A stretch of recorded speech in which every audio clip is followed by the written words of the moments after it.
C'est officiel, Apple organisera le 7 septembre prochain son traditionnel event de rentrée au slogan énigmatique Fair Out ou Avant-garde. Est-ce une manière de teaser sur des avancées significatives du côté de l'iPhone 14 à l'heure où Samsung a déjà lancé son nouveau fleuron pour le moins séduisant, le Galaxy Fold 4? Quid des nouveautés attendues de l'Apple Watch, des AirPods Pro ou encore de l'iPad Pro? Débat.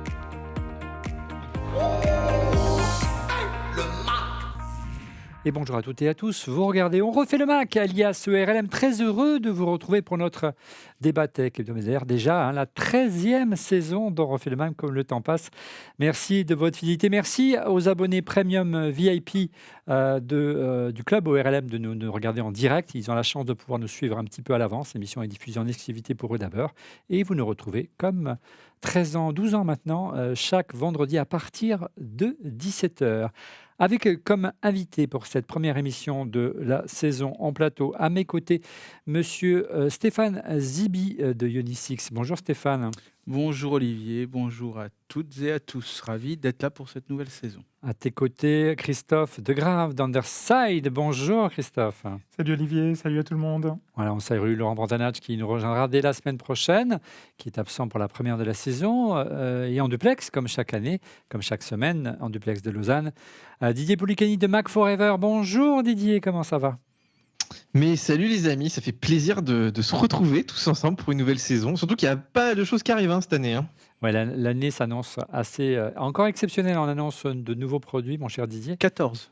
Près de 14 produits, dont la fin l'iPhone d'année. 14. Tout un, Ah bah oui, c'est pas par hasard. tout un programme. Le prochain Apple Event qui aura lieu donc le 7 septembre prochain, mercredi prochain. Nous serons bien sûr en direct à partir de 18h30. Nous prendrons l'antenne une demi-heure avant le lancement officiel de l'Apple Event qui commencera à 19h pour suivre et commenter en vidéo et en direct toutes les annonces d'Apple. Voilà, alors qu'attendre du prochain Apple Event qui sera organisé mercredi prochain, le 7 septembre. Pour l'occasion, on vous l'a dit, toute la team d'ORLM va se mobiliser. Et vous serez là, les amis, avec moi pour commenter ? Oui. Bien entendu. Alors, il y a un Apple Event qui s'annonce riche. On annonce un iPhone 14, un Apple Watch Series 1, Watch Series 8, voire plusieurs. De nouveaux AirPods Pro, un iPad Pro et pourquoi pas un casque de AR VR. Encore une fois, soyez au rendez-vous. Toutes les réponses, mercredi 7 septembre, à partir de 18h30. L'une des annonces attendues, bien sûr, et qui sont surprises, c'est celle de l'iPhone 14. En tout cas, le principal concurrent d'Apple s'y est préparé. Samsung a décidé de l'anticiper, sa sortie, en dévoilant ses tout nouveaux téléphones portables pliables, et notamment le Galaxy Fold 4, le Z Fold 4. Encore une fois, Samsung persévère sur le créneau des téléphones pliables et c'est plutôt réussi. Nous allons parler dans un instant avec Stéphane. On vous a posé la question cette semaine sur Twitter pour cette première de la saison, savoir si vous souhaitiez qu'Apple s'en inspire de ces téléphones pliables. Souhaitez-vous qu'Apple s'inspire du Galaxy Fold 4 de Samsung et son écran pliable pour ses futurs iPhones? Et vous étiez près de 72,5%. C'est étonnant ce sondage. Très étonnant. À répondre non, vous ne voulez pas d'écran pliable. Je pense qu'ils l'ont pas eu entre les mains. Alors justement, tu l'as eu entre les mains. Ah oui. On en parle tout de suite après ce jingle. Le Galaxy Z Fold 4, plus et moins avant de parler de l'iPhone 14, on le disait, le Z Fold, Stéphane, se positionne année après année comme un concurrent, et je dirais de plus en plus mature, en tout cas pour concurrencer l'iPhone, et cette année l'iPhone 14. Vu les tarifs, oui, c'est sûr qu'on est sur les mêmes gammes de prix, sauf qu'on est sur quelque chose de complètement nouveau, qui est une technologie pliable, d'écran pliable. Et donc aujourd'hui, si on peut, donc après les quelques moments de test, on peut dire que c'est vraiment le modèle de la maturité.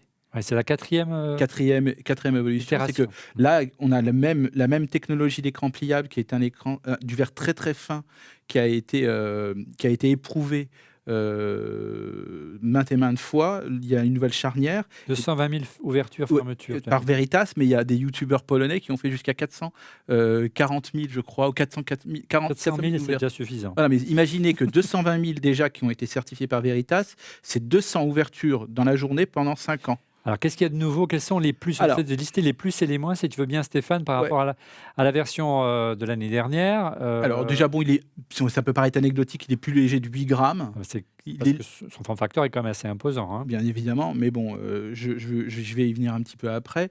Il est légèrement plus fin et plus petit que le Fold 3 avec donc une nouvelle charnière qui permet donc de revoir un peu le mécanisme de Donc, c'est pliage. vraiment le point le plus sensible, la charnière. Bien Hein, sûr, bien sûr, parce qu'en fait, c'est bon, déjà, elle se rayait un petit peu. Par rapport le Fold 3, on le touchait à peine, et il y avait des rayures, etc. Et là, ils sont beaucoup plus solides. C'est vraiment de la technologie. Ils ont vraiment fait des efforts là-dessus. Quand on a le téléphone fermé, ce qui correspond un peu Au mode normal. en mode normal d'un téléphone, c'est beaucoup plus agréable que celui qu'on avait avant. Vraiment, ce sont des petits changements en termes de taille, mais qui font la différence. Et ils s'y sont attelés, et on peut les reconnaître de ça. Il y a un nouveau processeur, un Snapdragon 8 Plus Gen 1, qui améliore les performances de façon assez sensible. Ça justifie aussi un peu la nouvelle version, parce que faut dire aussi, les développeurs n'ont pas encore exploité un peu. Il n'y a pas assez d'applications. Il n'y a pas assez d'applications qui utilisent à fond tout ce multi-écran. Je vais y venir juste après, parce que il y a pour moi quelque chose qui plaira énormément aux fans d'Apple et des Mac.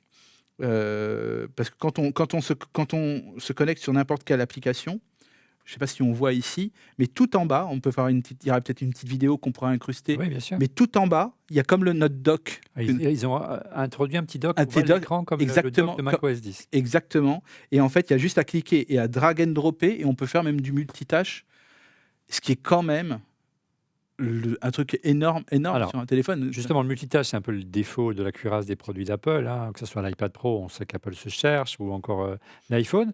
Là, le mode tablette, comment ça se passe, justement? En fait, on choisit une application au départ, on a juste à drag and dropper une des applications. Par exemple, là, je prends Chrome, admettons, je la fais glisser là, ici, et automatiquement, l'écran se démultiplie en deux. Il y a 3 applications, même 4, je crois que j'ai même réussi 4 sur un truc. C'est quand même un truc de dingue qu'ils ont fait, et de façon très fluide.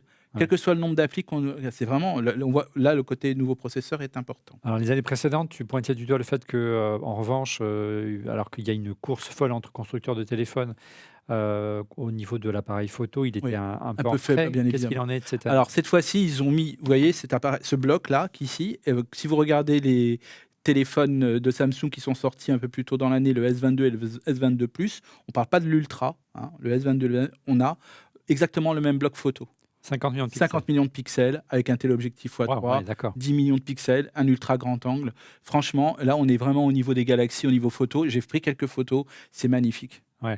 Donc, en clair, on n'est plus obligé de, si on voulait un appareil photo, prendre le Galaxy S22. Là, si tu prends... Franchement, là, bon, c'est sûr qu'il vaut 1 800 € nu sans réduction. Avec réduction, vous pouvez avoir avec réduction, avec abonnement, je pense que vous pourriez descendre à moins de 1 000 € sans problème.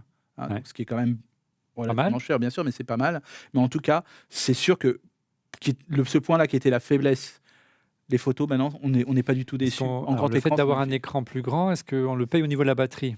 Moi, ça a tenu la journée. Ouais. Mais je l'utilise pas à fond comme mon iPhone, il faut dire les choses. Donc, je pense que là, il y aura des choses à faire. Ils annoncent qu'il y a une amélioration, parce que la batterie est légèrement plus importante entre cette version-là que la version précédente. Néanmoins, je pense qu'une journée, ça tient la journée, parce que c'est le minimum qu'on demande d'un téléphone, c'est que ça tienne la journée. Donc, un bel inventaire à la Prévert des plus. Quels sont les moins? On parlait justement de l'autonomie. Apparemment, on est rassuré. Qu'en est-il des moins? C'est sûr que même quand Android donnera le meilleur de lui-même, je pense qu'il sera toujours très loin d'iOS. Donc ça, je pense que vous l'avez... je pense que les applis qui aujourd'hui ne sont pas optimisées pour ce type de terminal, parce que c'est vraiment, il faut dire les choses comme elles sont.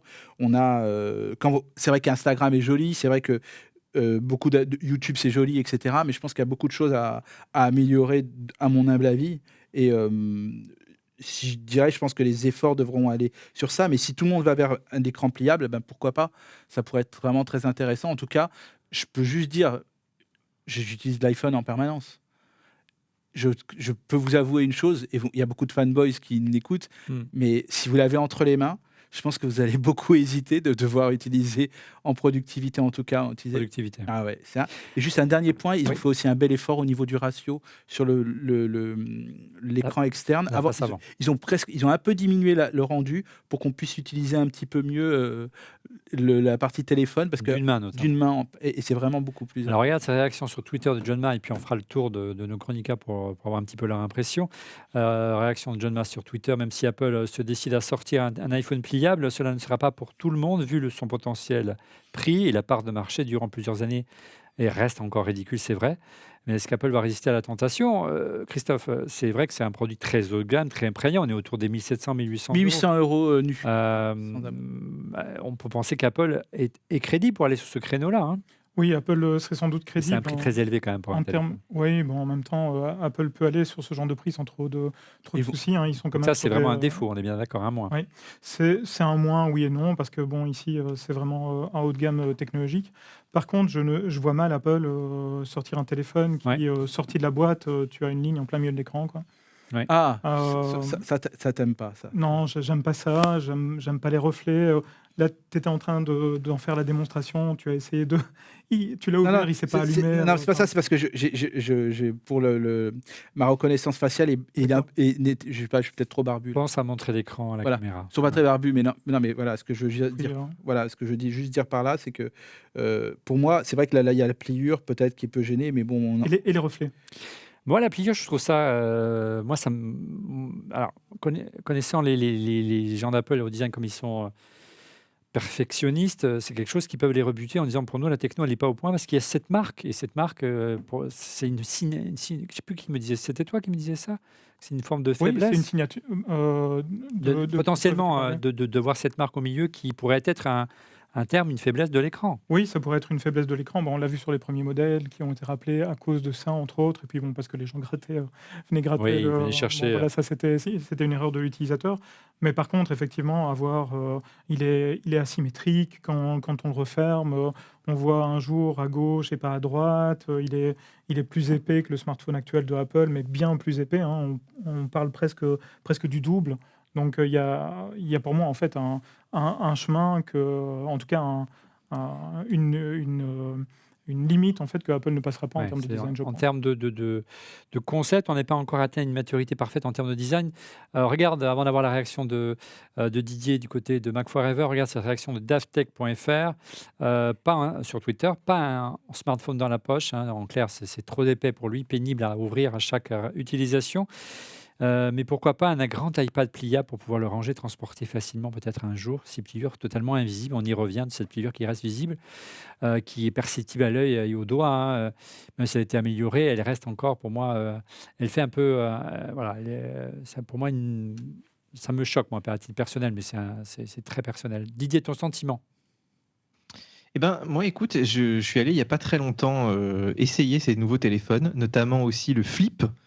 D'ailleurs, le Flip, ça intéresse beaucoup les filles, parce qu'il devient très compact, il rentre très facilement dans les petits sacs à main, par exemple. Et en fait, ce qui est assez amusant, c'est que ce soit, tu vois, sur les voitures, sur les téléphones, et je dirais que sur le segment, alors peut-être sur les tablettes, il y a un peu moins d'innovation, mais là où est Apple, en tout cas aujourd'hui, c'est que Apple est quand même très conservatrice. Ouais. Et tu as l'impression qu'ils ne tentent plus rien en termes d'innovation, de changement de paradigme un peu. Et voilà, après, effectivement, les technologies ne sont pas forcément très matures, l'intégration n'est pas encore parfaite, mais tu vois, c'est des choses qu'ils pourraient faire que la pliure soit un petit peu plus stylée, que quand il soit fermé, il n'y a pas des trucs qui sortent et tout de partout. Et peut-être qu'ils travaillent là-dessus, hein, moi j'espère aussi, mais j'ai des fois l'impression, justement comme la voiture, que à force de vouloir tout faire et tout, finalement ils font rien. Ils font rien. Et que je pense qu'Apple ne le sortira pas en fait ce téléphone. Je pense que quand ils arriveront peut-être à leur modèle qu'ils voulaient, on sera peut-être passé aux lunettes ou à autre chose. Et c'est un peu dommage parce que ce qu'on aimait bien d'Apple justement, c'est qu'il nous bouscule un peu. Tu vois, quand l'iMac est sorti, quand tu as vu cette espèce de, tu sais, même l'iMac avec l'écran là le tournesol. Ouais, il y avait du pour et du contre dans ce truc-là. Enfin, tout n'était pas parfait, hein. Y en a qui le trouvaient trop lourd, la boule qui était un peu grosse. Enfin, mais potentiellement, c'était quand même quelque chose qui changeait la façon dont tu avais un ordinateur sur le bureau, tu pouvais montrer à ton voisin. Enfin, il y a beaucoup de gens qui sont même nostalgiques de ce truc-là. Et pourtant, ils l'ont pas continué, tu vois. Et Apple avait quand même un peu ce côté, de temps en temps, on teste des trucs. Maintenant, tu as l'impression que il faut pas que... Voilà, c'est comme la nouvelle Golf, on change un petit peu les phares, un petit peu la calandre, et on te fait la version suivante, mais au risque peut-être de rater une innovation, quoi. Ouais, c'est vrai que la réaction de nos internautes sur le sondage est assez étonnante, messieurs. des amis qui disent non, on n'en veut pas. C'est vrai que c'est quand même un concept assez intéressant. Mais on peut se poser la question que si aussi Apple ne gagne pas du temps, Didier, pour préserver le marché des tablettes, parce qu'effectivement, ça pourrait phagocyter l'iPad. L'iPad mini, il disparaît là. C'est clair. Et puis, il y a le facteur prix, le facteur capacité de production. A priori, là maintenant, ça fait 4 ans. Je pense que la prod de Samsung est suffisante pour alimenter les appareils d'Apple. Retour donc plutôt justement au cœur d'Apple et de son actualité, notamment son carton d'invitation qui a été envoyé par Apple la semaine dernière, qui s'est baptisé Fair Out ou Avant-Garde. En France, le slogan a une toute autre traduction. L'aventure continue, celle de l'iPhone, on l'espère du moins. Et ça nous a inspiré un sondage, un deuxième sondage cette semaine. Regardez, que souhaitez-vous qu'Apple présente lors de son prochain Apple Event? Et vous êtes sans surprise une majorité à répondre l'iPhone 14 et 14 Pro, 50,3%, suivi de l'Apple Watch, 25%, la Series 8. Les AirPods, il y a beaucoup de gens qui attendent les nouveaux AirPods qui n'ont pas évolué depuis longtemps, 14,6%. Et les nouveaux iPad Pro qui ont un peu moins la cote en termes des leakers ces derniers temps et des parieurs en ligne, à 10,2%. On retourne donc sur les nouveautés attendues sur les iPhone 14 et 14 Pro. Pas de révolution attendue, les amis, côté de manière générale, sur l'iPhone, y compris ce qu'on attend depuis longtemps, la connectique. Je ne sais pas ce qui veut commencer, peut-être toi, Christophe. Oui, je pense que la connectique, encore cette année, va sans doute rester sur du Lightning. C'est ma vision des choses, même si effectivement, il y a cette fameuse loi en fait, qui vient contrecarrer ça et qui demande à Apple de changer. Directive européenne. Voilà, une directive européenne. De la Commission européenne. Non, c'est pour dans un an. Automne 2024, c'est obligatoire. Ouais. Donc l'année prochaine, sans doute que les nouveaux iPhones seront en USB-C, mais pour l'instant, pourquoi se priver effectivement, refaire une relance de nouveaux accessoires made by Apple sur cette génération-ci. Moi, je vois bien que ça puisse continuer à ce niveau-là. C'est une directive qui sera en vigueur à l'automne 2024, qui n'a pas encore été votée en France, mais il y a une obligation de par là, évidemment, de le faire. Tous les téléphones, appareils photo et tablettes vendus dans l'Union européenne devront avoir un port USB-C en guise de port de recharge. La question, moi, je me pose, c'est est-ce qu'il y aura encore un port l'année prochaine dans l'iPhone, s'il ne sera pas du full recharge sans contact. Pas de révolution de côté connectique, pas de révolution côté design non plus, Stéphane. Non, apparemment, il n'y a pas de révolution au du design. Les lignes seront proches des iPhone 13 et 13 Pro que nous connaissons. Et voilà. Alors, regardez ce que pourrait ressembler la nouvelle gamme d'iPhone 14. Ça fait des mois déjà que les leakers l'ont déjà publié. C'est vrai qu'ils ne changent, Didier, leur iPhone que tous les 3 ans maintenant. On va voir dans un instant qu'il y a quelques changements au niveau de la gamme, mais ça reste peu ou prou la même chose que ce qu'était les années précédentes, Didier. Oui, tu vois, on revient à la Golf. Alors regarde, tiens, je peux te montrer. On m'en a envoyé un de nouvel iPhone 14. Je ne sais pas si on le voit bien à la caméra. Un mock-up. Voilà, c'est un mock-up, mais c'est toujours marrant de l'avoir en main parce que tu te dis, tiens, par rapport à l'autre, tu vois, par exemple, si je le mets un peu de côté comme ça, tu vois que les objectifs ont un peu grossi quand même. Donc ça, ils le font à principe, c'est assez vrai ces trucs-là parce que c'est fait à partir des fichiers CAD, tu sais, pour les usines. Donc ils arrivent à faire vraiment, c'est pour les vendeurs de hausse qui font ça en gros. Ouais. Et effectivement, là, ça a grossi un petit peu au niveau des objectifs, mais sinon, on devrait avoir quasiment les mêmes formes. Alors, en fait, des fois, c'est une bonne nouvelle. Tu dis, tiens, je peux réutiliser un peu mes coques, mes accessoires, mais en fait, c'est pas le cas parce qu'ils changent un peu souvent les boutons ou des fois, tu as un demi-millimètre de plus. Donc, voilà. C'est vrai que c'est... Bon, voilà, je pense qu'on est dans une période un peu compliquée, donc à changer toutes les chaînes de production alors qu'ils ont un design qui marche, c'est peut-être aussi une solution un peu de transition. Et puis, c'est iconique, l'iPhone. Il ne faut pas non plus qu'il y ait des bouleversements trop souvent. La Golf, c'est un bel exemple, ou même la Porsche 911. Regarde cette réaction sur Twitter de François SLN. Si les fuites sont confirmées sur le nouveau design de l'iPhone 14 avec la pilule et le trou, ça ressemble de plus en plus à un Android. Alors la pilule et le trou, je ne sais pas si on le voit sur ton mock-up, mais l'encoche disparaîtrait cette saison, du moins sur l'iPhone 14 Pro, c'est ça, Didier? Écoute, on verra. Mais qu'est-ce qu'il y a sur ta mock-up à toi? Alors regarde, tiens, je te le montre. En plus, on voit bien, c'est blanc. Voilà, on voit bien donc une petite pilule et un trou. Il n'y aurait plus l'encoche. Exactement, ouais. Une pilule et un trou. Bon, ça offre à peine un peu plus, mais forcément, peut-être sur les films, tu verras un peu moins. Mais tu sais, comme avant, tu avais, sur les actuels, tu as quand même l'encoche. Je dirais que ça termine l'écran. Là, c'est quand même encore une grosse surface et je trouve qu'elle apparaît encore plus finalement. Hein, donc je ne sais pas si c'est plus discret ou pas. Moi, je trouve ça un peu bizarre quand même. Alors, je verrais plutôt, tu vois, l'encoche qui diminuerait. Je trouvais que ce serait plus sympa.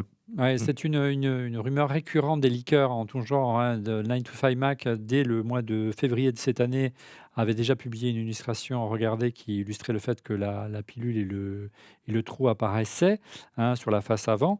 Et on voit effectivement 2 ouvertures au sommet de l'écran, donc un petit poinçon et une pilule. Mais ce serait réservé encore une fois à l'iPhone 14 Pro. Et puis il y a des vidéos qui ont des modélisations en tout genre qui sont apparues. Donc c'est une rumeur qui insiste depuis quelques mois, Christophe. Moi, ça m'étonne un peu à l'heure où l'encoche arrive sur les MacBook Pro, qu'elle se généralise, qu'elle constitue une signature de marque et de design, qu'elle disparaisse. En plus, elle resterait sur un type d'iPhone et pas sur l'autre. C'est assez étonnant. Oui, après, effectivement, comme c'était relevé il y a quelques secondes, le fait de gagner encore quelques millimètres par-ci par-là permettrait quand même d'avoir encore plus de pixels à l'écran. Donc pourquoi pas finalement. Ça pourrait être aussi comme les Android, comme le signalait, on le voit sur cette vidéo, voilà. comme le signalait notre François SLN, notre tweetos notamment, qui adopte le poinçon depuis belle lurette, notamment chez Samsung. Tout à fait. La principale nouveauté en termes de design, Stéphane, serait plutôt du côté des couleurs, c'est ça? Ouais, il y a des couleurs. Là, en gros, on aurait 5 couleurs par gamme, que ce soit pour le 14 et 14 Pro. Avec une couleur nouvelle un peu chaque année. L'année Oui, dernière, c'était plutôt. Alors là, c'était plutôt des ombres, c'était un bleu qui était moins bien que le précédent. Voilà, il y a deux, trois Ils l'ont ans, contrebalancé c'était avec kaki. le vert en Ouais. cours d'année, ce qui est quand même pas fréquent, parce que d'habitude c'était rouge pour l'opération Red. C'est rare qu'ils. On a eu du violet là, il y a 2 ans, souviens-toi, sur l'iPhone mini notamment. Ah, mais Olivier, en violet, il y avait un violet. il était très Ah oui, c'est vrai, en cours de route, oui. Ouais. Mais non, mais je parle pour les pros, Ouais. pour les pros. Là, il y aurait 2. Donc, les leakers s'étaient plantés l'année dernière et on était même un peu déçus qu'il n'y ait pas ce fameux purple et que c'était plutôt un bleu qu'on n'avait pas vu venir. Donc, on va voir ce que ça va donner cette année. Donc, il y avait un bleu et un purple qui seraient programmés. Mais bon, on verra bien. Ouais, et puis une nouveauté qui est attendue puisqu'elle est dans iOS, dans la bêta, puisque la nouvelle version d'iOS laisse entendre qu'un écran toujours allumé, Always on Display, serait enfin au menu du prochain iPhone qui existe depuis des années, encore une fois, dans le monde Android, notamment chez Samsung. D'autres avancées sont attendues au registre du capteur photo, notamment, ou encore de la nouvelle puce. Mais comme pour l'encoche, tout cela semble réservé à l'iPhone Pro. On en parle après le busomètre. Le busomètre, chaque semaine, ce sont les actus rumeurs qui ont le plus buzzé sur le site Mac Forever avec Didier Policani. C'est à toi, Didier. Et oui, Olivier, et on commence cette semaine avec l'iPhone 14. Alors ça, c'est une rumeur, c'est amusant, c'est tombé en même temps que l'annonce, tu sais, de Starlink, donc la galaxie de satellites d'Elon Musk, qui va faire un accord donc, avec des opérateurs pour, en gros, pouvoir téléphoner n'importe où dans le monde via le satellite. Donc tu seras plus dépendant des antennes relais. Alors ça marche pas forcément pour la 4G et tout, parce que voilà, c'est un peu compliqué aujourd'hui, les technologies sont pas encore totalement matures pour faire ça à partir d'un simple téléphone, mais par contre pour juste faire des appels, notamment les appels d'urgence, ça pourrait fonctionner. Alors Apple n'a pas officiellement de satellite, tu le sais, ils ont pas été, mais ça les intéresse. Ils ont les moyens, mais ils n'ont pas. C'est encore une fois un manque de vision totale, parce que ce serait dans la logique aujourd'hui de l'iPhone d'avoir un opérateur satellite entre guillemets. Global. Mais par contre Apple pourrait au moins en attendant faire des contrats, alors peut-être pas avec Starlink parce qu'il est plus très copain avec Elon Musk, mais peut-être avec d'autres, voilà, peut-être avec d'autres types d'entreprises. En tout cas, je ne sais pas si ça arrivera sur le 14, ça me semble quand même un peu prématuré. C'était déjà une rumeur, souviens-toi, qui est arrivée sur le 13. Hein. Oui, mais apparemment, il faut quand même des générations spéciales de satellites. Même Starlink, ils ont dit qu'avec le satellite actuel, ça marche pas, donc il faudra une nouvelle génération. Donc c'est pour ça que je pense que c'est un peu prématuré le 14. Mais bon, peut-être que les iPhones sont prêts et que les satellites sont pas prêts, tu vois. Ouais, parce qu'en fait, il y a eu deux tweets de Elon Musk aujourd'hui. Ou hier, je sais pas. Non, il y a quelques jours de cela. La semaine dernière, c'était.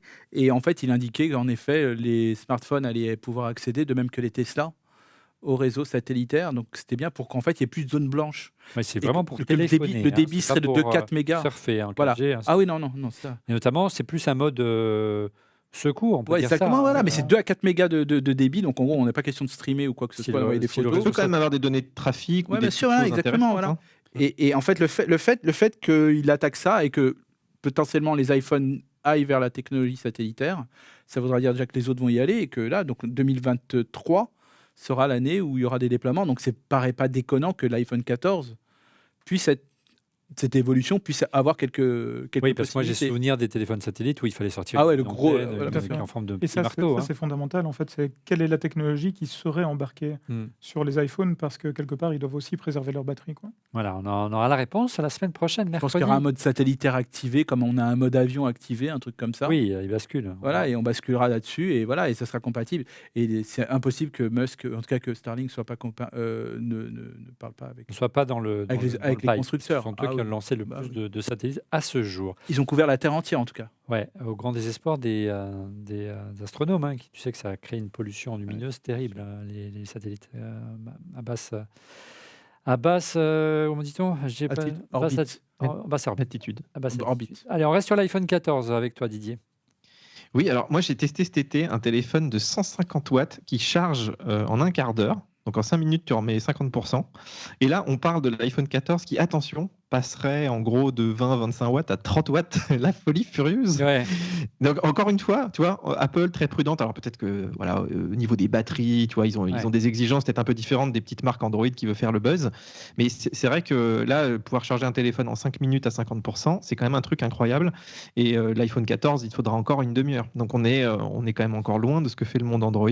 Et en fait, moi je suis surpris, c'est de l'écart surtout. Tu vois, qu'ils n'arrivent pas un peu à te mettre 50 watts par exemple. 50 watts, je trouve que ce serait pas mal. Et surtout que tu ne charges pas tous les jours très très vite. Mais bon, voilà, c'est une évolution et je pense que c'est toujours bon à prendre, quoi.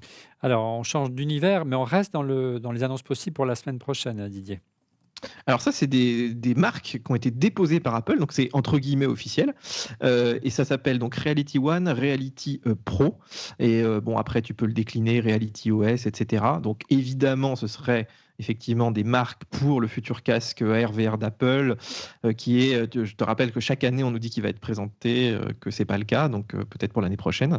Mais en tout cas, ça se précise quand même un petit peu. Quand Apple dépose les marques, c'est en général qu'il y a des choses qui vont sortir parce qu'ils le font un peu au dernier moment, quoi. Allez, autre produit très attendu, mais plus, voilà, a priori, devrait arriver plus rapidement que le casque de VR ou d'AR, c'est les MacBook Pro M2 Pro. Oui, et alors bon, c'est toujours pareil, c'est des analyses proches des chaînes de production, donc ils savent à peu près quand est-ce que ça va arriver. Et les M2 donc Pro pourraient être en production d'ici la fin de l'année. Alors soit une sortie d'ici Noël, soit en début d'année prochaine, ce qui me semble assez logique. Moi, je verrais bien ça plutôt en janvier, tu vois. La grande question, c'est a priori la finesse de gravure devrait rester à 5 nanomètres et pas passer à 3. Ouais. Et ça, je pense que c'est un problème. Ils ont un peu de marge, mais je pense que c'est un problème parce qu'on l'a vu dans le MacBook Air, il chauffe quand même plus vite que Ouais, là, ils ont pris du retard. Hein. On est et ouais, au bout d'un moment, si tu ne gagnes pas en finesse, si tu ne revois pas toute ton architecture, au bout d'un moment, ça pose un souci. Mais bon, moi, je te dis, vu la marge qu'ils ont là, moi j'ai un 16 pouces, il chauffe jamais, il ventile quasiment jamais, je fais du montage dessus. Je pense qu'ils peuvent se permettre encore une petite génération à 5 nanomètres sans trop de soucis. C'est une génération intermédiaire qui permet quand même d'aller un peu plus loin. Mais effectivement, on en parlait avec Fred, souviens-toi, Crassa, notre ami Fred Crassa, juste avant d'arrêter la saison de l'année dernière, qu'ils étaient en retard sur le process, nos amis de TSMC, le fondeur d'Apple, et que le 3 nanomètres arriverait plus tard.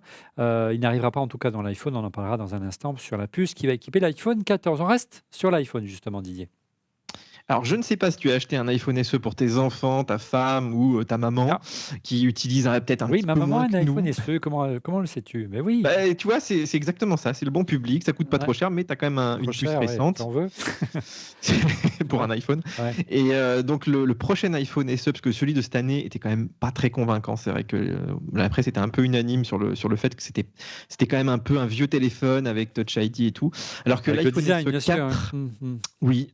Surtout, tu perdais beaucoup en surface d'écran. Mais l'iPhone SE 4, donc il pourrait sortir, on va dire, en février-mars, lui, il serait basé sur l'iPhone 10R. Donc, rappelle-toi, c'était un iPhone qui avait un écran LCD, mais qui avait Face ID, qui avait un écran bord à bord. Donc, c'était quand même un téléphone, on va dire, plus moderne avec un grand écran. Et ça, c'est vrai que ça me paraîtrait un petit peu plus logique, surtout vu le prix de l'iPhone SE. Il est quand même, tu vois, autour de 500 €. Tu as quand même envie d'un grand écran maintenant. Ça justifierait quand même de mettre près pour 500 € un écran, mais on aurait au moins un écran qui fait toute la surface de la face avant. Mais ce serait un écran LCD et non pas OLED, ce qui est un petit peu moins cher. Il y aurait une vraie différence avec l'iPhone 14. On va en reparler dans un instant de l'iPhone 14. Et on va s'intéresser à sa puce et à son appareil photo. Alors, encore une fois, c'est l'iPhone 14 Pro qui serait favorisé pour la puce et pour l'appareil photo.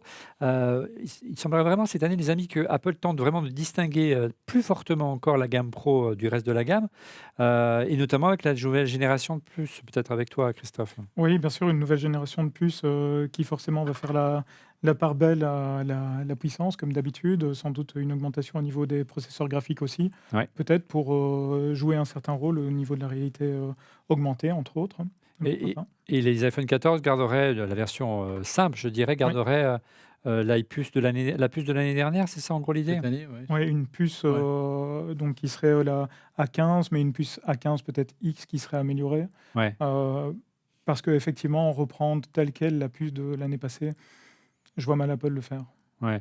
Alors, qu'est-ce qu'on sait de la puce A16? On en parlait à l'instant, Stéphane, il n'y aurait pas de gravure à 3 nanomètres. Hein. Non, au mieux, ce sera à 4 mm, de toute façon. Ouais, ce serait plutôt ça la piste. Voilà, Hein. ce sera, voilà, le 3 nanomètres serait plutôt pour le M2 Pro, je pense. Et tu le disais, la 15X qui pourrait Mhm. arriver dans l'iPhone 14 aurait peut-être un cœur GPU ou quelque chose comme ça en plus Tout pour à fait. vraiment se différencier Pour la partie que la 15 qui intègre aujourd'hui 6 cœurs sur le Pro et 5 cœurs sur le non Pro et également gravé en 5 nanomètres. On va voir. Et puis c'est aussi certainement une manière, Didier, de répondre à ce qui constitue notre quotidien malheureusement aujourd'hui dans la tech, la pénurie des composants. Donc on essaye un petit peu de trouver des astuces pour gagner du temps, hein, Didier. Ouais, moi ça me paraît quand même une erreur un peu stratégique parce que la puce c'était quand même le cœur. Enfin, tu renouvelais ton Ouais. iPhone pour avoir la dernière puce, pour avoir les dernières versions des OS. Et Et là, tranquille pour longtemps. ouais, et puis je vois mal Apple dire tiens, oui, alors si tu as l'iPhone 14 mais avec l'ancienne puce, oui, tu pourras avoir la mise à jour, mais si tu as l'ancien iPhone avec l'ancienne puce, tu pourras pas l'avoir. Ce sera difficilement défendable. Donc là, c'est vrai que ça me paraît déjà compliqué. Par contre, moi, tu vois, un truc là que j'ai surtout. Enfin, moi, je tourne énormément à l'iPhone maintenant. Tu vois, on parle d'iPhone Pro, donc tu peux filmer en 8K, en RAW, machin. Mais ce truc-là est quasiment devenu inutilisable. C'est-à-dire que les iPhones aujourd'hui, tu les mets au soleil, l'écran Ouais, ça s'assombrit. chauffe. Ouais. Tu fais un peu de vidéo en 4K. Ils sont complètement à la ramasse au bout d'une Le dizaine de lance-ouest, hein, minutes. ça suffit déjà. Des fois. Ouais, exactement. Et je On trouve fait que, ça, non. et tu vois, moi, ça m'inquiète un peu parce que finalement, je me dis, oui, ils ont besoin de finesse de gravure. Ils ont même peut-être besoin d'un peu de refroidissement maintenant parce qu'on leur demande tellement de choses. Mm. Et quelque part, effectivement, on te survend beaucoup de technologies, mais je trouve que quand tu es en exploitation, bah, c'est pas très utilisable. Et là, ils vont filmer en 8K. C'est quand même ce qui est en train de sortir. Ouais, Tu vois, on va tu en as du parler RAW. dans un Mais en fait, instant. le RAW aujourd'hui, là, c'est inexploitable sur l'iPhone. Il chauffe beaucoup trop vite. T'as pas le débit, t'as pas Ou le alors, stockage. Enfin, ou alors mettre le téléphone sur sa voiture Et et mettre la clim à fond. sur la sortie de la Ouais. clim. Côté RAM, alors bonne nouvelle pour les utilisateurs d'iPhone classique, pas d'iPhone Pro. Hein, ils auraient un peu plus de mémoire. 6 Go pour tout le monde, nous Oui. dit la rumeur. Hein, c'était 4 Go sur le 13 et 6 Go pour le 13 Pro. Cette année, a priori, tout le monde aurait la même chose. Et a priori également, tu vas m'arrêter Didier si je dis une bêtise, mais une dernière génération de mémoire, la LPDDR5, qui serait jusqu'à 1,5 fois plus rapide. Et 30% plus efficace en consommation électrique. Donc voilà, et ça, c'est peut-être ça aussi. ça une peut être piste. pas mal pour CarPlay notamment, tu vois. Dès Ouais. que tu as un peu de l'écran déporté, qui gère beaucoup de choses en même temps, effectivement d'avoir de la RAM un petit peu plus rapide, des fois qui consomme un peu moins aussi. Et puis pour la vidéo, hein, la 8K c'est quand même un énorme morceau. Et Apple, ils veulent quand même le faire correctement. Et je pense que c'est très important de faire grimper ça, même si par rapport à Android, les iPhones sont très économes, on le rappelle, hein, dans tout ce Ouais. qui est mémoire, utilisation de mémoire C'est vive. aussi c'est aussi l'avantage de maîtriser le logiciel et le matériel. Tu parlais tout à l'heure, Stéphane, du capteur qui est embarqué dans le Z Fold 4, qui est 50 millions de pixels. Alors l'iPhone fait sourire depuis des années puisqu'il est bloqué à 12 millions. Là, nouveauté également réservée à l'iPhone Pro, un capteur beaucoup plus puissant, bien supérieur à celui de l'iPhone 13 Pro. Hein. Voilà, ce serait une première depuis des années. L'iPhone 14 Pro briserait la barrière des 12 millions de pixels. Enfin, Enfin, donc on aurait une résolution max de 48 millions de pixels avec sur le grand angle. sur Hein. le grand angle. Voilà, c'est Minchinko qui est le fameux leaker qui l'affirme depuis quelques mois là, déjà. Donc on verra bien. Ouais. Mm. Ça vous semble aussi une avancée souhaitable au quotidien? Pourquoi faire en clair ces 48 millions de pixels? Bah, très certainement pour utiliser une technologie qui s'appelle le pixel binding. Ouais. Donc, c'est-à-dire que sur un capteur, donc globalement, on a le capteur qui se trouve être la grille en fait avec tous ces pixels qui s'appellent des photosites. Devant, en fait, on a un filtre qui permet de capter les couleurs. Donc, c'est vraiment sur le rouge, bleu et vert. il y a plus de vert, il y a 50% de vert, 25% de bleu, 25% de rouge. Et ces photosites, une fois que c'est retravaillé, en fait, sont capturés de façon digitale et deviennent des pixels. Et ça permet d'améliorer quoi, là, en faible luminosité notamment? Alors, le truc, c'est qu'effectivement, augmenter la résolution permet d'avoir forcément plus de détails, de granularité dans l'image, mais augmente aussi, c'est l'effet négatif, augmente aussi le bruit sur une photo. Ouais. Et particulièrement quand on est en basse luminosité. Et donc, c'est là où le pixel binding arrive, en fait, qui est le fait de mettre 4 pixels, par exemple. Il y a le bin 2 qui est 4 pixels, le bin 3, etc., 8 pixels, etc., 9 pixels, etc. Et c'est mettre 4 pixels ensemble qui vont pouvoir... Et on va trouver une moyenne entre ces 4 pixels. Donc on diminue la résolution. Donc quand tu disais tout à l'heure, on part sur du 48 mégapixels, oui et non, parce que si on utilise du pixel binding, on revient à du 12 mégapixels, mais avec une image qui est traitée déjà. Interpolée. Oui, avec du pixel binding, donc l'interpolation c'est le contraire du pixel binding. Et ça nous permettrait éventuellement, avec le logiciel de Apple, qui va sans doute être très bien écrit, de détecter est-ce qu'on est dans une situation où il y a beaucoup d'éclairage. Si oui, j'utilise la résolution augmentée et je vais peut-être monter jusqu'à du 48 mégapixels. Sinon, dans ce cas-là, j'utilise le pixel binding et je fais en sorte de réduire le bruit et d'avoir des images fantastiques. C'est une techno qu'on a déjà vue par ailleurs dans mon Android, récemment chez Google avec le Pixel 6. Exactement, mais j'ai une question, le poids des photos va être un peu encore plus agrandi, non? Alors si tu ne passes pas par le pixel binding, parce que si tu passes par le pixel binding, tu vas rester en 12 mégas. D'accord, ok, parce qu'en gros, t'imagines les espaces qu'il faudra... Oui, c'est déjà le cas, on voit aujourd'hui. Déjà, c'est pour ça que je suis en train de me dire... On parlait du 8K tout à l'heure avec Didier quand on tourne en 8K, on s'en le passait au niveau de l'iPhone. Alors, alors là, on parlait de 48 millions de pixels, c'est pour le grand angle. L'urgence depuis des années, on le dit dans cette émission, notamment par rapport à ce qui existe, l'état de l'art du monde Android, c'est le téléobjectif. On voit des téléobjectifs périscopiques, notamment chez Samsung. Est-ce qu'on en prend le chemin chez Apple? Cette année, ça sent pas bon. Bien que l'affiche, le carton d'invitation avec... c'est ça, c'est pour ça qu'on a l'impression qu'on pourrait faire éventuellement ce avec type de cette photos. petite étoile autour. Alors, est-ce que ça pourrait annoncer la fonction par satellite? Je ne sais pas, mais... Peut-être aussi, mais je pense que la fonction par satellite, c'est minoritaire, tandis que faire des photos du ciel et de la Lune. Bien, en disant, où que vous soyez, vous pouvez envoyer un appel d'urgence, c'est un bel argument de vente quand même. Et ils lancent leur satellite en même temps. Non, c'est le satellite de Facebook ou d'Elon Musk. Ça pourrait être une très bonne idée pour Apple d'avoir son propre réseau, ça fait des années que je le dis. Mais ils adorent l'intégration verticale. Donc, comme tu le disais, le fait d'avoir un logiciel bien connu sur un matériel bien connu, sur un réseau bien connu, ce serait vraiment... Didier, un téléobjectif, ce serait quand même bien pour être au niveau des Android.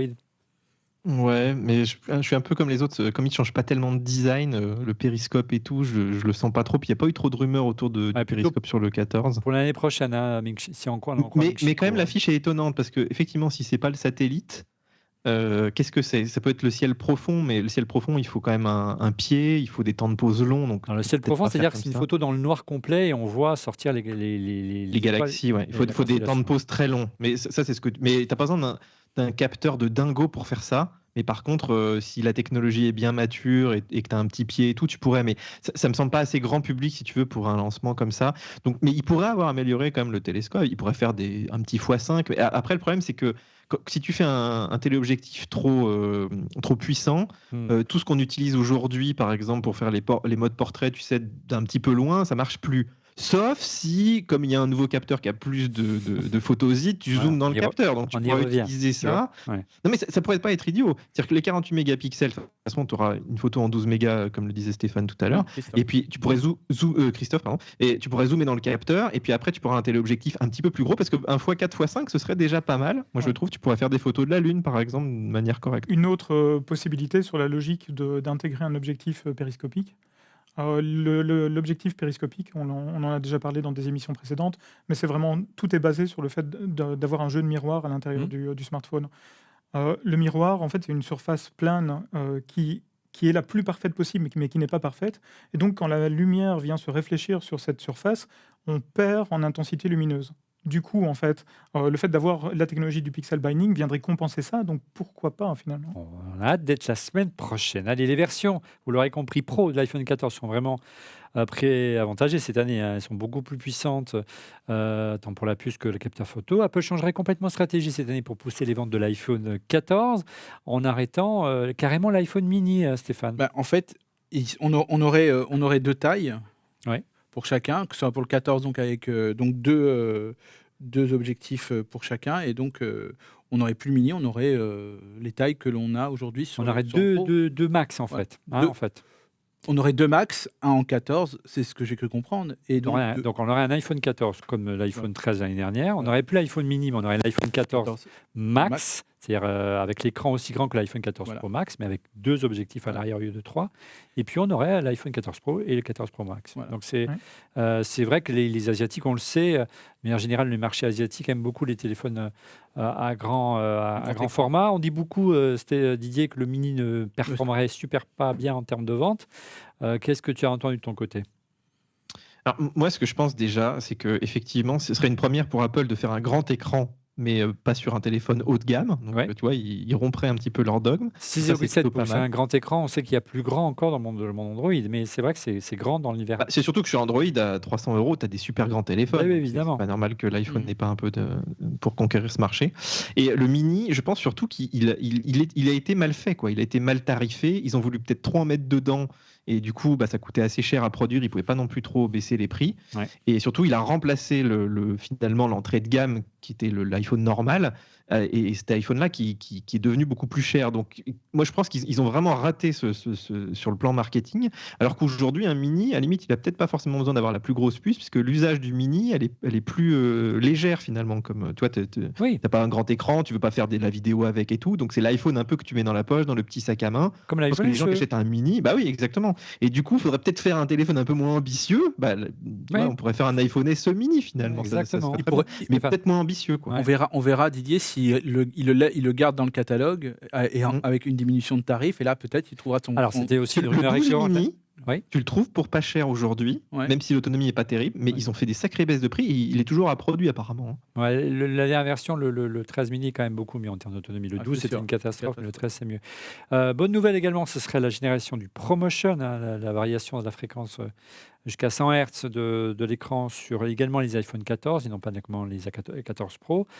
Donc, ce serait vraiment maintenant ce que perd le 14 d'un côté, le récupère de l'autre.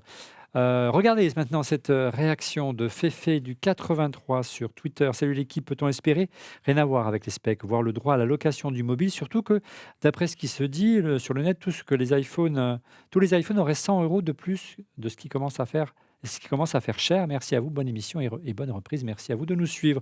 Effectivement, dans ces temps d'inflation galopante, on entend dire beaucoup et tout et son contraire, qu'Apple augmenterait de manière significative les prix. Pour avoir discuté en off il n'y a pas si longtemps avec un responsable d'Apple, il soulignait ce point-là en disant ils sont quand même chers, hein, tes MacBook Air et tes MacBook Pro. Et il dit oui, mais les composants ont doublé, on n'a pas doublé les prix. Là, on a l'impression qu'on y va tout droit. Hein. Ah, ça semble qu'on n'ait pas les mêmes prix, ça c'est sûr. Qu'on soit en plus en sobriété. Oui. Donc en gros, on n'est pas obligé de renouveler, et c'est moi qui dis ça, son téléphone chaque année. Seulement, voilà. Donc c'est sûr que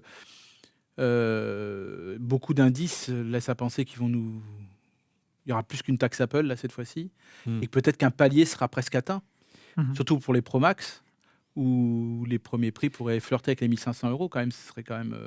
Après, je trouve que c'est pas vraiment une taxe Apple. Hein. Ouais. Comme tu le disais, on est en pleine inflation. On se prend 10% chaque année sur. Enfin, cette année-ci, on se prend 10% tous en tant que consommateur sur tout ce qu'on achète. C'est logique aussi. Apple a ses propres fournisseurs qui augmentent aussi leurs prix. Donc, je ne veux pas faire l'avocat du diable, mais un peu ça quand me même. paraît dans la logique. Non, mais ça me paraît dans une certaine logique. Ils En ont revanche, un peu de trésor, ils pourraient tenir un peu compte. Ouais, bon, enfin, oui, mais c'est pas une entreprise philanthropique, Non. Apple. Ah bon Ouais, malheureusement. Ah mince. Bien qu'ils veulent changer le monde, mais leur boulot, c'est de vendre des téléphones. Ce qui n'est pas sans poser problème dans ces périodes où les questions environnementales sont en première ligne. Et on pourrait se poser la question est-ce qu'Apple aurait intérêt à sortir un iPhone tous les ans, hein, mais d'un autre côté, Ça aurait été franchement, Ça aurait été un signal énorme. Mais il ne le ferait pas parce que la nature a horreur du vide et les gens aurait auraient été d'autres génial. téléphones que les iPhones. Mais c'est ça le problème. Bref, mais pour revenir Imagine, à la réaction de Twittos, on en parlera de cette question. On en fera une émission parce qu'elle est passionnante et je pense notamment à un Twittos qui m'a interpellé par mail cet été en disant mais voilà, c'est formidable tout ce qui se passe, le progrès technologique, mais à un moment donné, il y a une urgence climatique et effectivement, à un moment donné, il faudra peut-être que les constructeurs se parlent et on trouve une solution. Mais en matière de fuite en avant telle qu'on a aujourd'hui au niveau de la tech, c'est difficile de dire pause. Oui, et on puis, n'est plus une période de loi de Moore non plus, mais quand même. C'est certain. Et puis, n'oublions pas qu'Apple a quand même des objectifs de carbone free, d'être sans émissions de carbone, ou en tout cas d'être neutre. Assez ambitieux. De viser la neutralité. En 2030. On aura l'occasion d'en parler, la saison va être longue. Mais pour revenir à la réaction de notre Twittos qui disait mais il n'y aurait pas un système de location, on sait... Didier notamment, souviens-toi, à chaque fois qu'il y a une keynote d'Apple, Apple n'annonce pas le prix plein pot sur son site, mais le prix à la location, je dirais en achat, comme on le ferait avec une prime opérateur en France. Et c'est ça que souhaiterait peut-être notre Twittos. Et là, il faut plutôt se tourner vers les opérateurs, Didier. Oui, il y en a qui en proposent déjà de l'iPhone pour un certain montant par mois. Et il y a beaucoup de gens que ça intéresse. D'autant que moi, je fais souvent des petits sondages sur le site ou sur TikTok et tout. Combien de temps vous gardez vos iPhones ? Et tu t'aperçois que ces délais, j'ai l'impression, s'allongent. Ils s'allongent d'autant plus que les prix augmentent et que effectivement, en fait, une location sur une plus longue durée est encore plus intéressante finalement. Parce qu'aujourd'hui, en fait, je trouve que sur tous les produits Apple, regarde qu'on a testé cette année, que ce soit le MacBook Air, justement les iPhones qui arrivent, les iPads aussi là qui sont sortis en début d'année. En fait, quand ils sortent, ils sont trop chers. Mais par contre, c'est des produits au bout d'un an et demi, ils deviennent abordables et finalement, la nouvelle génération est pas transcendante, donc ils se suffisent. Et moi, je trouve la sobriété, elle vient plutôt de l'utilisateur qui, lui, a peut-être moins besoin de le renouveler et adopte aussi des comportements d'achat un petit peu différents aussi vis-à-vis de ces produits qui sont très chers à leur sortie. J'ai l'impression d'entendre Didier parler d'une voiture quand il parle de location. Mais il n'a pas tort. Regardez cette réaction d'Alexandre sur Twitter. J'en ai renversé mon Tropico. Regardez l'Apple Watch. J'ai une S4 et la batterie commence à faire la gueule, donc je vais la remplacer. Est-ce qu'Apple va présenter des Apple Watch ? Oui, la question c'est qu'est-ce qu'ils vont nous montrer ? On va découvrir ça ensemble tout de suite. Alors, qu'est-ce qu'il y a au menu de l'Apple Watch Series 8 ? On n'avait pas eu beaucoup de nouveautés l'année dernière, les amis. On avait été très déçus d'ailleurs. Un grand changement au niveau du design. Seul l'écran, finalement, a légèrement grandi l'année dernière. Pas de nouvelles puces non plus l'année dernière, ni de nouvelles fonctions de santé. Alors, quid de la collection 2023, pas moins de 3 watches seraient attendus cette année. Alors attention, les leakers ont eu un carton jaune qui était sorti l'année dernière parce que le form factor, souvenez-vous, avec les bordures aplanies n'est jamais sorti. Qu'est-ce qu'on peut dire de l'Apple Watch Series 8, Series 8, peut-être avec toi, Christophe ? Oui, bien entendu. Mais donc, pour revenir sur ce que tu disais, effectivement, il y aura très certainement 3 Apple Watch qui seraient présentés. Une d'entrée de gamme qui serait la SE, la 8 et... on le verra plus tard, une Pro peut-être, éventuellement. Et effectivement, concernant la 8, tout dans l'évolution, rien dans la révolution cette fois-ci. Donc peut-être un écran légèrement plus grand. On a gagné 1 mm l'année dernière. Oui, effectivement. Encore 1 ou 2 mm cette année. Peut-être. Alors tout le monde espère pouvoir réutiliser les bracelets. A priori, c'est de l'écosystème. Ce serait plutôt pas mal. Aussi une batterie qui serait meilleure à nouveau, pour continuer tout simplement. D'année en année. D'année en année. Peut-être un capteur de température au niveau du corps. Alors ça, depuis l'arrivée du Covid, c'est quelque chose qui serait fortement utile. Oui, mais j'ai peut-être un doute. Est-ce que ce ne serait pas réservé pour la Pro ? La question se pose. Ok, peut-être une évolution en termes de tracker de sommeil, on va voir ça. Une petite réaction peut-être de Didier sur le flop des leakers l'année dernière autour du design de l'Apple Watch. On sait qu'Apple... veut faire un classique autour de... On sait que Johnny avait parti, mais quand même, c'est bien d'avoir un écosystème, de le faire évoluer. Et c'est plutôt sain, d'ailleurs, de ne pas changer tous les ans. Mais d'ailleurs, moi, ça ne m'étonnerait pas qu'il arrive cette année, ce design, tu vois. Toi, tu prends le contre-pied. Mais vu qu'ils sont complètement plantés, Apple a toujours un plan A, un plan B finalement. Et tu te dis peut-être que il y avait la pénurie, il y avait le Covid. Enfin, ils ont eu plein de problèmes quand même. C'était assez fou d'arriver à sortir tous ces produits. Et peut-être que ils se sont dit on va réutiliser les chaînes de production une année de plus et tout. Mais du coup, si vraiment ce design ils veulent le faire, c'est maintenant ou jamais. Alors peut-être que ce sera sur la Pro, peut-être ce sera sur la série 8. Mais c'est vrai que là, quand on voit la liste des nouveautés, tu te dis quand même, si le design ne change pas, enfin, ça va être dur de convaincre les gens Je te de parie qu'il ne changer. change pas sur la 8. On verra s'il sort. On fait le pari, on a la réponse mercredi, je paye un resto. Qu'est-ce qu'on sait sur l'Apple Watch SE 2 qui elle, va hériter tellement de fonctions qui étaient réservées jusqu'à maintenant à la série 7 ou la série 6, Stéphane? Non, il y aurait une taille d'écran que le modèle actuel, potentiellement l'écran Always On Display. Alors ça, ce serait une belle avancée, le Always Bien On Display, évidemment, hein, c'est déjà. vraiment bien, c'est sûr. Il y aura le même processeur que sur la 8, mais avec moins de fonctions. Il n'y aura pas de capteur de température. On pourra par contre mesurer le taux d'oxygène. Donc là, elle hériterait Là, vraiment de ce qui voilà, fait la là. spécificité de la série 6 Et, et la série 7. l'électrocardiogramme avec la petite molette. Donc des petites améliorations, mais mine de Bah oui, rien... on arrive à un niveau intéressant, Ouais. et donc voilà, on aurait donc 2 montres, dont une entrée de gamme en tout cas. Je serais curieux de savoir ce qu'ils vont faire des autres des Ils précédentes. ont gardé la 3 très La 3 longtemps. très longtemps, tu te Il rappelles? faut Donc mieux voilà. oublier à un prix d'appel autour des Ah oui, 250 ouais, c'est euros. ça, Mais voilà. Mais quel est l'intérêt de garder un truc, une montre qui a autant de différences on maintenant va avec voir. la C'est SE? peut-être la SE qui va Ouais, rester. peut-être ça sera l'entrée de gamme, c'est peut-être pour renouveler totalement la gamme, je sais pas, on va voir. Mais là où il y a quand même là où la grosse interrogation, c'est la nouvelle, parce que Samsung pour le coup sort, même s'ils sont très loin, je Ils sont les bien picousés là. Quand on dit. non, là je vais le dire les choses. J'ai vu les montres Samsung, ils ont sorti 3 montres, des montres pro pour faire des treks, etc. Ouais. Et il y a 2 tailles de montres connectées. C'est vrai que Samsung, elle, c'est bien, mais c'est très loin de ce que fait l'Apple Watch. Il faut dire les termes choses comme elles de- sont. Ah ouais, de là, capacité. là par contre, là, il y a un gros retard. Il y a un vrai gap. Alors, qu'est-ce qu'on peut savoir, qu'est-ce qu'on peut imaginer, qu'est-ce qui se dit, Christophe, autour de l'Apple Watch, justement, Pro? Quel est le positionnement? C'est une Pro, pourquoi pour une montre? C'est plus sportif, c'est plus encore du luxe? Quel est le positionnement? Oui, ben, à nouveau, on respecte là toute la gamme qui a été mise en place ou qui serait mise en place pour les iPhones.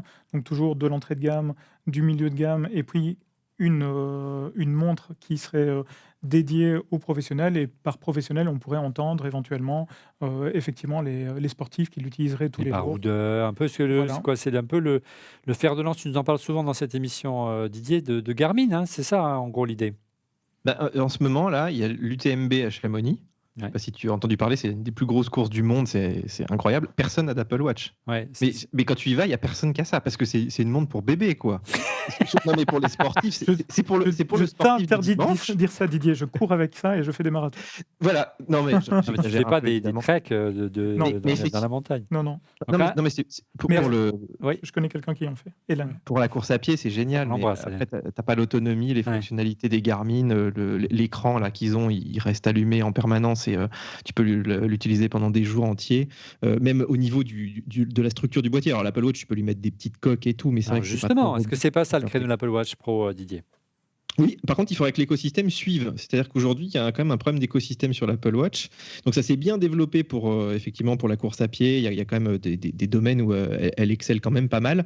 Mais moi, je dirais que ça reste quand même une montre assez urbaine.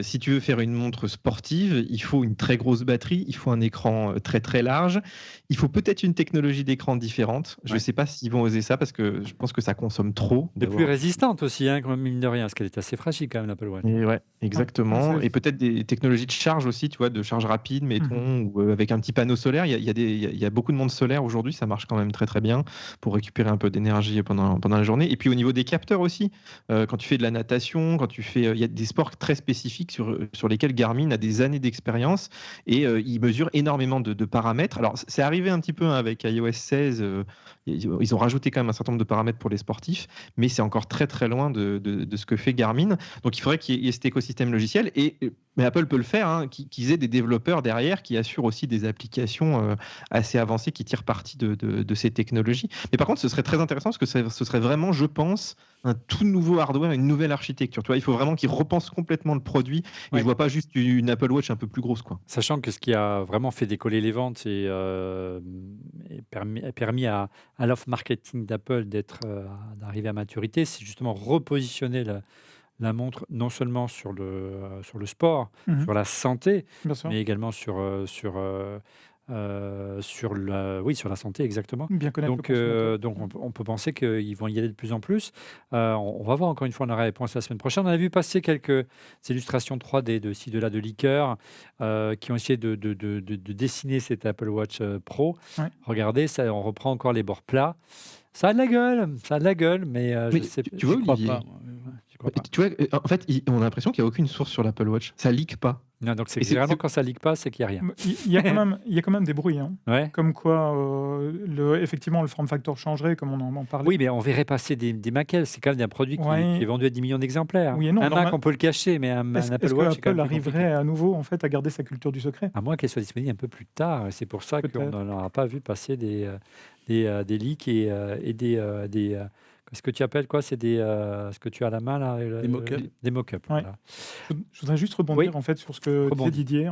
Je rebondis sur ce que disait Didier. Effectivement, les sportifs, les baroudeurs, c'est certainement la cible.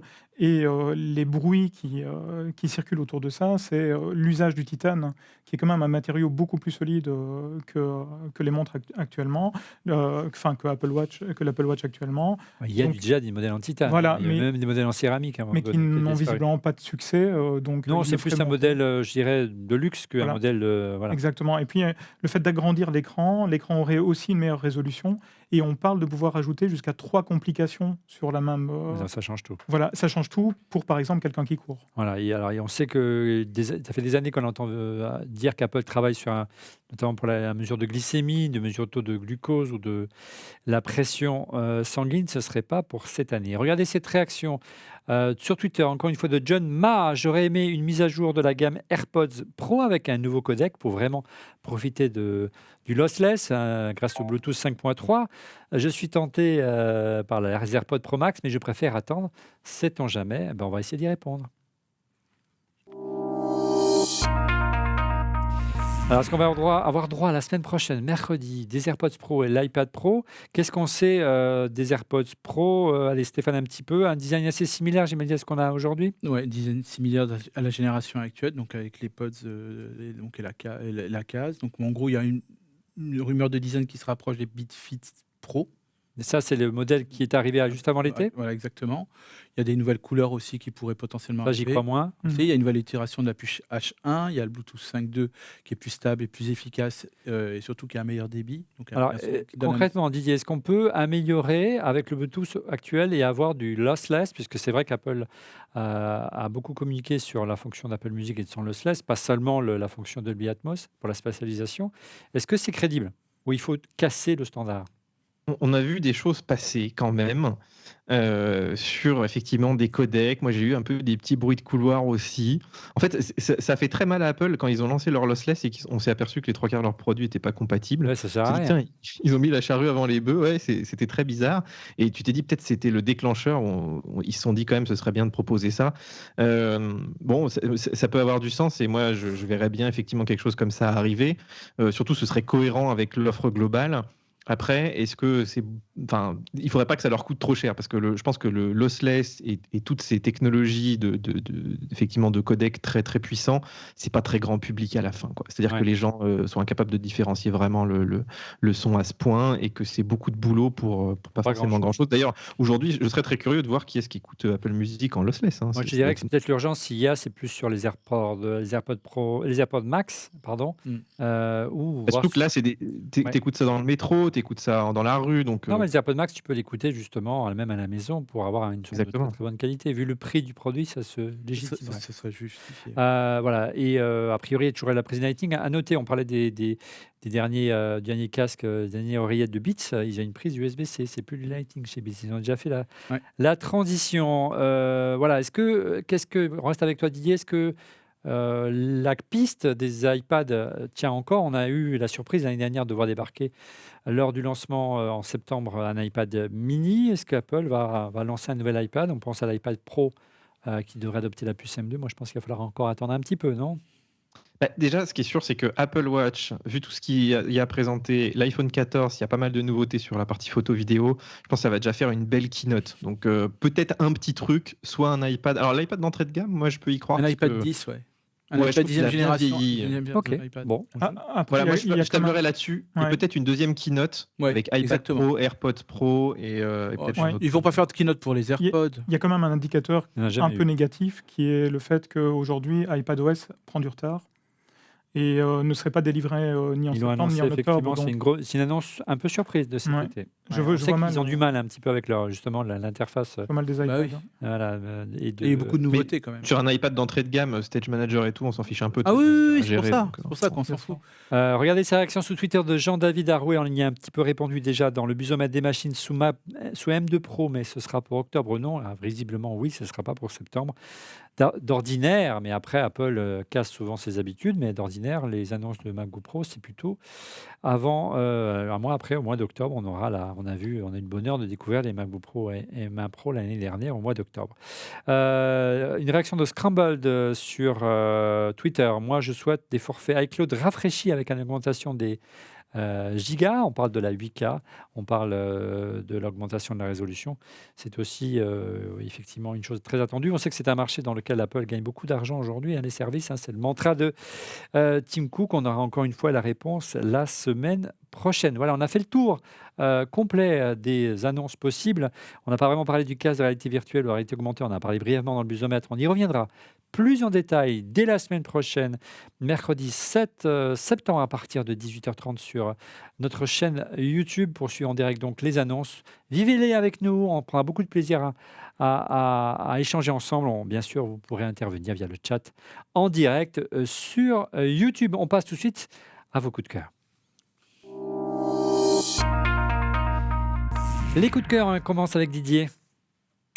Alors, figure-toi, Olivier, je vais te parler d'un produit estival pour tous ceux qui ont des piscines. Tu sais que les gens qui ont des piscines, des barbecues et tout en ce moment, c'est pas trop la tendance. Mais je crois qu'il y a 3 millions de piscines en France. Et cet été, comme tout le monde, forcément, j'ai profité de l'eau chlorée. Et en fait, on m'a envoyé un petit accessoire. C'est une start-up belge qui fait ça s'appelle IoPool. En fait, c'est une sonde de piscine qui est géniale puisqu'elle t'aide en fait à faire le suivi de ta piscine. Et c'est un écosystème complet, c'est-à-dire qu'ils te vendent la sonde. Donc la sonde, elle va te mesurer le pH, elle va te mesurer les taux de chlore, la température. Elle va te faire un petit suivi, un petit historique sur ton iPhone. Et en plus, elle se connecte à ton réseau Wi-Fi.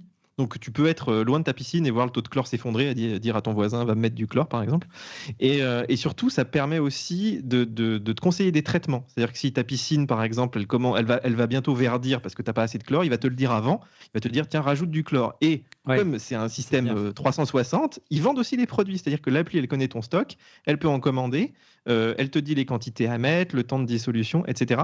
Et tu sais, je sais pas si vous avez déjà eu des piscines ou même juste l'été comme ça. C'est la galère. À Paris, c'est un peu compliqué, mon coco. Non, mais il y a sur Rennes, non? Non, mais les petites bandelettes de chlore. Mon grand regret, mais ça viendra peut-être un jour. Mais voilà, regarde, on a déjà un beau studio avec la vue sur la Tour Eiffel. La prochaine, c'est on va faire un studio avec une piscine, mais on y travaille. Donc ça coûte 250 € et avec un petit pack de démarrage. Donc tu as ta sonde, tu as tes pas produits. la vue sur la Tour Eiffel, là, monsieur? Ouais. Il n'y en a pas beaucoup des studios à Paris qui peuvent en dire autant. Non, mais c'est finir Didier. Excuse-moi, Didier. Mais tu sais, les gens qui nous regardent, je suis sûr que dans les saison, oh là là, il me faut ce truc parce que franchement. Non, mais je suis d'accord avec toi. Non, mais il y a énormément de piscines, on l'a vu cet été. On est en période, tu vois, où il faut économiser les produits et tout. Donc plutôt que faire des chlore chocs tout le temps, monitor bien ta piscine, tu mettras moins de produits et tu consommeras moins de piscines en ce moment. Le produit, donc ça coûte 230 € je crois avec un petit pack avec des produits et tout, la sonde. Et le seul inconvénient, c'est que les capteurs qui sont dans l'eau comme ça a une durée de vie. Donc c'est 2-3 saisons, donc il faut il faudra le changer, c'est jetable. Mais bon, si tu consommes moins de produits, si tu as moins de piscinistes à appeler, tu vois, tu es dans la sobriété peut-être quand même aussi. Ok, merci Didier. C'est vrai que tu as exactement bien résumé, on est dans la sobriété. Christophe, ton coup de cœur? Tu connais mon amour pour Home, HomeKit et la domotique en général. Mais bien sûr. Et exactement. Et comment qu'on fait? Ici, j'ai quelque chose qui s'appelle le Tablet Holder Wall d'une marque qui s'appelle Durable et qui permet assez facilement de venir fixer au mur un iPad de différentes tailles. Ça va vraiment jusqu'à l'iPad Pro, sans aucun problème. C'est-à-dire vraiment pour avoir tu dédies ton iPad en centrale de domotique à la maison. Justement, c'est ça l'avantage, en fait, c'est que tu n'es pas obligé de le dédier. Déjà, c'est un endroit de rangement pour ton iPad, donc c'est pas plus Pas besoin mal. de le chercher, et puis il se charge, etc. Tu peux laisser Home dessus pour pouvoir facilement... Moi, je peux pas laisser traîner mon iPad. Mes gamins vont me le voler en 30 secondes. Mais alors, justement, ici, tu as une petite fonction avec une petite clé, en fait, pour venir bloquer ton iPad si jamais tu veux. Donc tu peux même le mettre en entreprise, dans une salle de réunion ou dans un musée. Ça, c'est pas bête. Exactement. Et puis, ça s'adapte, donc de 7 à 13 pouces. Sans aucun problème. On peut le tourner à 360 degrés, donc c'est vraiment plutôt chouette. Ça serait pas mal dans notre régie notamment. Il y a du caoutchouc un peu partout, donc ça protège bien ta tablette. Et on peut utiliser facilement la tablette en la retirant, en la remettant sur le mur, et éventuellement la charger sur le mur pour ceux qui ont une prise murale. Bien, écoute, en clair, on transforme son iPad en une petite télé et un central de domotique, donc c'est vraiment pas mal. Oui. Et tout ça pour 40 €. Ouais, j'allais te dire, ça va coûter un bras, mais non, ça reste relativement raisonnable. Stéphane, ton premier coup de cœur, une série ? Non. Oh, mais que c'est facile. C'est dommage. Non, mais je vous en donnerai la prochaine fois. J'en ai vu 2 ou 3. Il y en a une, en tout cas, exceptionnelle. Stranger Things ? Non. Un truc un peu que peut-être pas obligatoirement vous avez vu. Friends ? Happy Days, pas en premier. Dallas, attendez les mecs, attendez, soyez pas... 7 à la maison. C'est voilà, ils sont je sais pas comment cette saison va se passer. Ça c'est la première. Et encore il y a pas Laurent, tu sais, Laurent. Il y a pas Laurent. On a vu la taxe Apple, qu'est-ce qu'il aurait dit. Bien sûr, et tu as bu qu'un Tropico. J'ai bu qu'un Tropico, mais que tu as renversé. Alf peut-être. Non, il est là. D'accord, je vois que c'est bon. Non, en fait, j'ai vu les nouveaux produits de Samsung. Ah ça on a aperçu J'ai vu les nouveaux produits de Samsung. Et eh bien merci. C'était pas le flip 2 ou le Fold ou l'écosystème qui m'ont essayé de me présenter ou la montre. Le produit qui m'a le plus interpellé parce que je l'ai testé depuis et quand je l'ai testé vraiment à fond, c'est les Buds Pro 2, leurs nouvelles oreillettes. Alors en quoi elles sont différentes de ce que déjà chez Apple? Déjà, elles se sont appairées à l'iPhone en un rien de temps, comme nos AirPods qu'on a pu avoir jusqu'à présent. Le son est absolument exceptionnel en Dolby Atmos et même d'autres choses. Et même quand vous écoutez un concert, un morceau de musique en concert, vous tournez la tête, la musique s'adapte en fonction de la façon où la tête se un peu tourne. comme le Dolby Atmos. Mais vraiment un truc de dingue. Elles sont à 229 €. Ah, quand même. C'est 279 les AirPods Pro. Mais quand même. Non, mais je ne sais pas combien seront les AirPods. Donc, c'est-à-dire qu'il y a la dernière technologie. Réduction de bruit. Réduction de bruit, bien évidemment. Elles rentrent très bien. Elles sont un peu mieux foutues et le boîtier est beaucoup mieux fini que les premiers Buds Pro que j'ai pu tester également. Et franchement, je vous dis, les voilà. Je suis vraiment surpris. Je suis agréablement surpris. 219 €. Les Buds 229 €. 229 €. Les iPods. Donc, il faut vraiment qu'Apple réagisse, soyez au rendez-vous au niveau prix. Je tease. Voilà. De mon côté, on l'avait oublié tout simplement de vous la présenter dans l'émission de l'été, donc je m'en excuse auprès de notre attaché de presse favori. Ça s'appelle le Pocket Talk. C'est un produit indispensable si vous voyagez beaucoup, notamment typiquement pour mes parents qui ont quelques difficultés avec les langues étrangères et qui ont quelques difficultés avec leur téléphone. Quand ils vont à l'étranger, souvent, ils sont un peu perdus pour parler. L'intérêt du Pocket Talk, c'est que ça traduit comme pourrait faire un iPhone, mais il y a une ligne intégrée qui marche dans plein de pays. Il y a 2 systèmes de traduction bidirectionnelle, 82 langues dans n'importe quelle combinaison, donc ça marche super bien. L'écran est tactile, donc c'est vraiment très simple à utiliser. C'est 3G, 4G avec une ligne intégrée, donc ça marche partout. Pas besoin de se dire, il faut que je mette une carte SIM, comment ça marche, etc. Je n'ai pas de batterie avec mon téléphone, bien, ça marche pendant presque 2 mois sans le recharger. Il y a même un petit outil de conversion de devises, de température, de mesure, c'est bien utile. Non, c'est pas 2 mois. L'autonomie, c'est 5,5 jours, mais c'est déjà pas mal. Voilà, c'est un petit peu cher, mais je trouve ça vraiment très pratique. À partir de 249 €, ça s'appelle le Pocket Talk. Voilà, j'ai trouvé ça très sympa. Voilà, c'est la fin de ce 452e épisode de Refait le Mac. Merci de l'avoir suivi. Je vous invite encore une fois pour la semaine prochaine, le 7 septembre, à partir de 18h30, de nous suivre en direct. On aura le grand plaisir de commenter les annonces de Tim Cook en direct depuis ce studio. On est très heureux de retrouver notre studio virtuel. Ça y est, tout est prêt ici du côté de la Boétie. Si vous voulez venir le visiter, c'est possible. Et pour cela, il suffit de vous abonner à notre club VIP. C'était lancé juste avant l'été, le club VIP.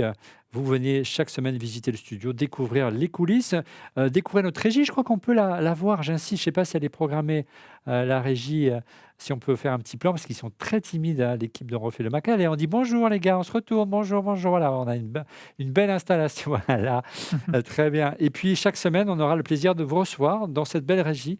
Si vous voulez, vous faites l'amitié de venir nous voir ici à Paris, rue La Boétie. Pour cela, le club VIP, vous avez le lien dans la description et le QR code. Merci encore pour votre fidélité. Je vous invite tout simplement à vous abonner sur YouTube, hein, vous en avez l'habitude. N'oubliez pas le petit pouce, n'oubliez pas également la petite cloche pour être prévenu en temps réel de la mise en ligne d'une émission. Et on se retrouve la semaine prochaine en direct pour découvrir les nouveaux iPhones. Soyez au rendez-vous, nous on sera présents à la semaine prochaine. Au revoir.